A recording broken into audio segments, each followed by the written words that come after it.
പെൺപിള്ളേർക്ക് ബോറടിക്കുമ്പോൾ അവരുടെ തലമുടിയുടെ ലുക്കൊന്ന് മാറ്റുക എന്നുള്ളതാണ് പൊതുവെ ഉള്ളൊരു സ്വഭാവം. ഇന്ന് അങ്ങനെ ഒരു ദിവസമായിരുന്നു. എന്നാൽ പിന്നെ ഹെയർ കളർ ഒന്ന് മാറ്റിയേക്കാമെന്ന് കരുതി. ആദ്യം കണ്ട വീഡിയോയിലായിരുന്നു എൻ്റെ നേരത്തെ ഹെയർ കളർ. അതിലെന്ത് വ്യത്യാസം വരുത്താം? ശരി, സലൂണിൽ വിളിച്ചു, ബുക്ക് ചെയ്തു, ദേ വന്നു. അവരെ കഴുകി എന്തൊക്കെയോ പുരട്ടി അവസാനം ദേ ഇങ്ങനൊരു ലുക്ക്. ദൈവമേ, പെട്ടോ, ഇതെന്താണ്? എനിക്കൊന്നും മനസ്സിലാകുന്നില്ല.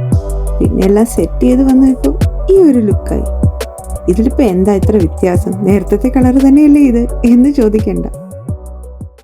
മുദ്ര ശ്രദ്ധിക്കണം. മുദ്ര നേരത്തെ കാണിച്ചത് ഏക മുദ്ര, നേരത്തെ കണ്ടോ ഫസ്റ്റ് സ്റ്റെപ്പ്, ഇപ്പൊ കാണിച്ചത് മുദ്ര. എന്നെ ഒന്ന് സൂക്ഷിച്ചു നോക്കിക്കേ, എനിക്കെന്തോ ഒരു വ്യത്യാസമില്ലേ? ചെറിയൊരു മാറ്റമില്ലേ? ദാസപ്പോ എന്നെ ശരിക്കൊന്ന് ശ്രദ്ധിച്ചേ.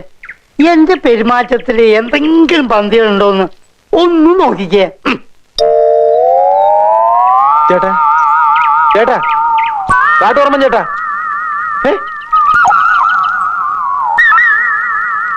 എന്തോ കുഴപ്പമുണ്ടല്ലോ.